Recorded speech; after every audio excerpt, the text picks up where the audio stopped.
Plein de nouveaux sur cette chaîne et du coup, bienvenue et j'espère que du coup, tu vas mettre la petite à cloche parce que ce n'est pas toutes les semaines qu'il y a des vidéos qui sortent, surtout en format long.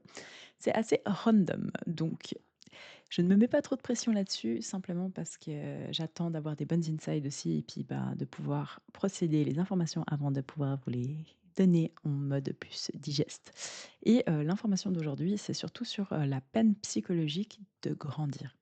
Beaucoup de personnes essayent de l'éviter un maximum au travers de dopamine rapide comme l'alcool, les sorties ou les drogues ou le sexe, etc. Et en fait, quand tu dois passer au travers d'une douleur, c'est pour évoluer.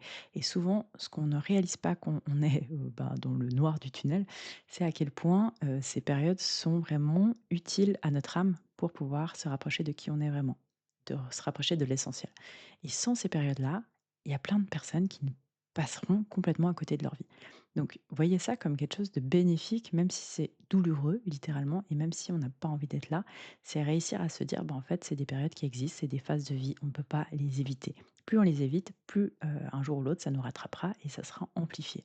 Et c'est là aussi où, dans mon métier, ce que je vois en accompagnement avec des personnes exceptionnelles, hein, c'est de se dire: «J'ai une chance inouïe de pouvoir donner des outils à quelqu'un pour qu'il puisse avancer par inspiration et plus forcément par désespoir». Ça ne veut pas dire qu'il y aura plus jamais, de choses difficiles dans leur vie, c'est juste qu'ils auront des meilleurs outils pour naviguer au travers de ça. Et pourquoi pour moi c'est super important? C'est que dans ces périodes de vide, dans ces périodes où, tu perds tout, dans ces périodes où tu t'y attendais pas et que tu te prends une bonne claque de la vie, certaines personnes n'ont personne. Littéralement, elles sont seules. Elles sont littéralement laissées avec elles-mêmes et en fait, il y a des personnes qui s'en sortent jamais.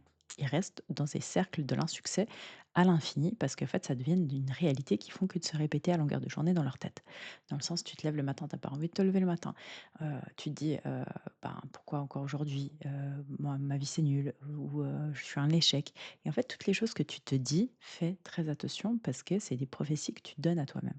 Et il y a vraiment, cette conscience qu'il faut mettre sur les paroles qu'on se donne à nous-mêmes à l'intérieur et à l'extérieur. Pour moi, il y a toujours ne jamais dire des choses à voix haute parce que c'est comme si tu scellais quelque chose autour de ta vie, à moins que ce soit des choses positives. Et c'est pas parce que tu es en train de passer une période difficile qu'elle va durer à l'infini, du tout. Il faut comprendre qu'il y aura toujours, toujours, toujours une lumière à la fin du tunnel. Et en fait, plus tu vas essayer d'étoffer la chose, moins tu vas essayer d'accepter que ça fait partie du jeu, plus ça sera long et laborieux. Parce que tu vas pas forcément apprendre les choses que tu dois apprendre. Tu vas pas forcément être alerte sur les choses où la vie essaye de t'enseigner quelque chose. Alors que si tu restes et que tu apprends justement à accepter que la peine fait partie du jeu, mais que la souffrance est un choix. La souffrance, ça veut dire que si on te fait mal, quoi, si la vie elle te fait mal, tu vas créer un univers autour de ça en te lapidant toi-même encore plus et en fait, c'est pas juste. C'est pas juste mentalement de, te tirer encore plus vers le bas et ça, c'est des exercices, c'est vraiment un fitness neuro-émotionnel de se dire: OK, peu importe, c'est pas parce qu'il y a une tempête que je suis un mauvais, matelot, du tout. Je suis un mauvais capitaine. C'est juste que, les temps sont plus difficiles et en fait, c'est au travers de ces temps plus difficiles que j'apprends à mieux naviguer. Dans ta vie, c'est pareil, dans ton couple, c'est pareil.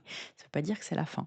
Ça veut juste dire que c'est une étape et c'est une étape cruciale pour que tu puisses avancer. C'est vraiment comme ça que je le vois et en fait, cette growing pain, on appelle ça en anglais, donc cette peine psychologique de grandir, on voit pas tout de suite les résultats. C'est pas comme quand tu es enfant, tu es adolescent, tu vas dormir et le lendemain, tu te réveilles avec 2 centimètres de plus. Là, tu as un growing pain que tu n'as même pas vraiment senti au travers de ton corps, tu as juste senti la fatigue et l'épuisement et après, tu as eu des résultats. En fait, le growing pain mental, c'est différent parce que ça prend plus de temps. En fait, c'est la personne que tu vas devenir en gardant ta ligne dans ces moments difficiles. Ça veut dire en ne cherchant pas forcément des raccourcis, mais en cherchant à intégrer les leçons que la vie essaie de t'apprendre. Souvent, c'est en rapport avec des choses que tu ne vois pas. C'est tes blind spots en anglais, on appelle ça. C'est en gros les choses que c'est difficile de voir tout seul.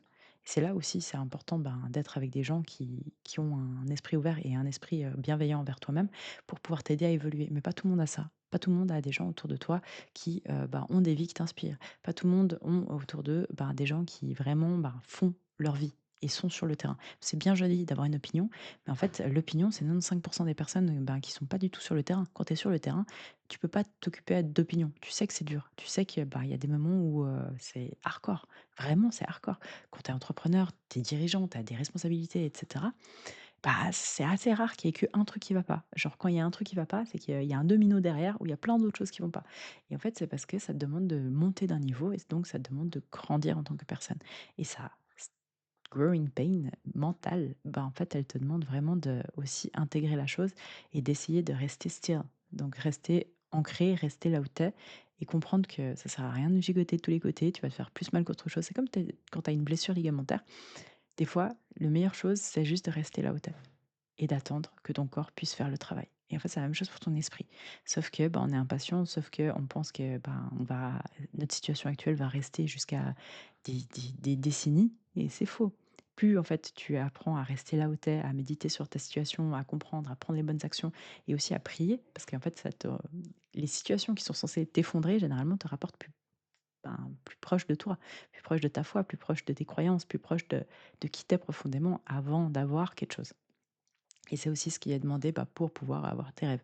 Souvent, en fait, on demande, bah, justement une direction, on demande, des objectifs de vie et cetera, mais on n'est pas prêt à payer le prix et en fait, ce type de période, c'est souvent là pour te tester. Les périodes les plus difficiles sont celles qui te mènent là où il y a la victoire. Toujours. Personnellement, à chaque fois que j'ai eu des combats difficiles, le plus dur, c'était avant le combat.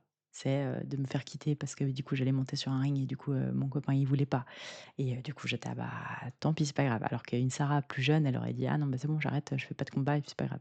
Dans le sens, tu dois pas croire que c'est parce que tu as des obstacles que c'est pas fait pour toi. C'est juste une étape et en fait, c'est comme si la vie, elle te demandait de passer cette étape avec dignité et donc avec courage.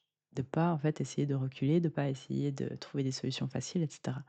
Imprègne le fait que la difficulté fait partie du jeu, mais la souffrance est un choix. Donc voilà pour la vidéo d'aujourd'hui. Dis-moi en commentaire ce que tu en as pensé. Abonne-toi, mets la cloche et je te dis à tout bientôt. Ciao!